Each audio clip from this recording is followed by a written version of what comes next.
Hi, welcome to Tips and How-Tos. This video is about finger vibrato specifically for simple system flutes. Boom system flutes have a slightly different technique, and so I'm going to do a separate video on that. Finger vibrato is a really, in my opinion, beautiful technique. It's finger ornamentation. I think of it as a single ornament, which means it's an ornament that amends notes that already exist within the tune. It's not adding its own rhythmic space. It's just simply adding a little bit of life and vibrancy to something that's already there. So, finger vibrato is different than throat vibrato. Throat vibrato is something we use often in Western classical flute playing. It's manufactured here or in the abdomen. Finger vibrato happens just here, and we use it because throat vibrato sounds a little bit out of place in Irish traditional flute playing. It doesn't quite fit into the tradition. It's a little too big and a little too heavy for the style.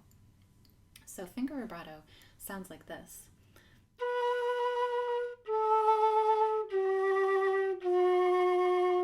So you can see it just adds a little bit of shimmer to a note that is already there. There is a specific way to do it. So we can do it on a bunch of notes, and then we have 3 outliers that require a slightly different technique. But on the simple system flute, from your last closed finger, you skip a hole, leave that one open, and then you flutter on the next hole.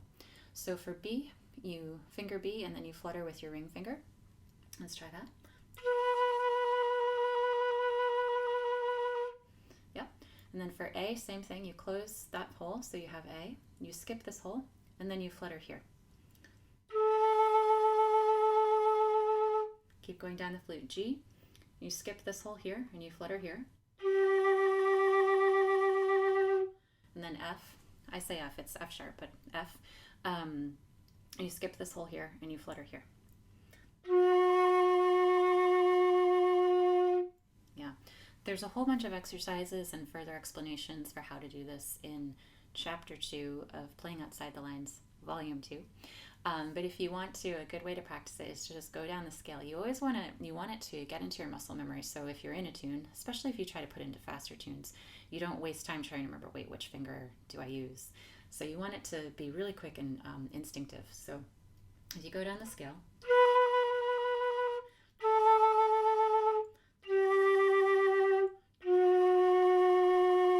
yeah, and you can do it again.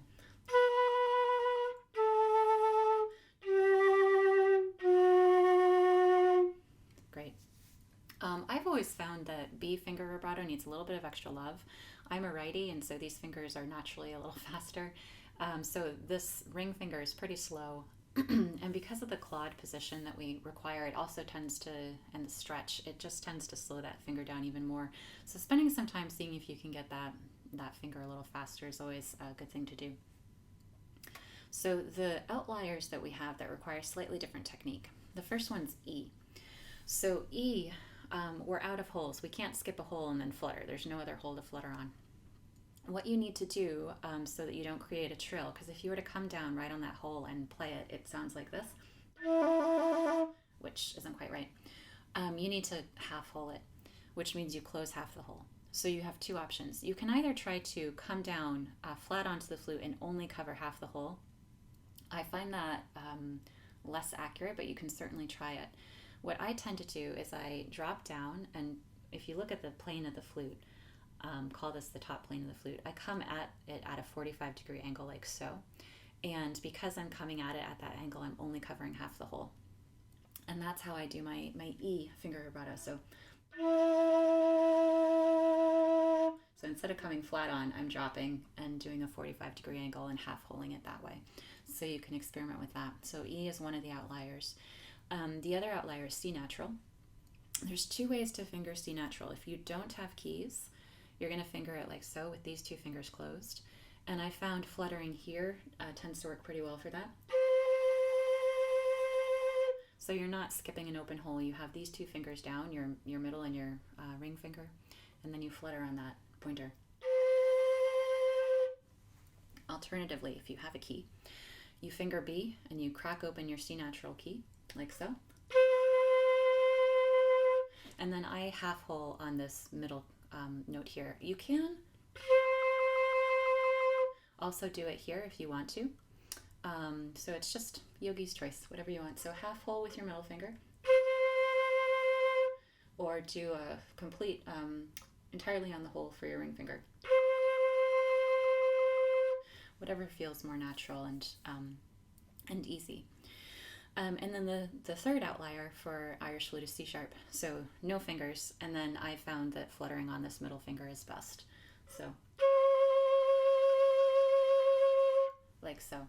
So there you have it. That's all your finger vibrato. So you have C sharp, you have C natural, B, A, G, F, and then E, half holding.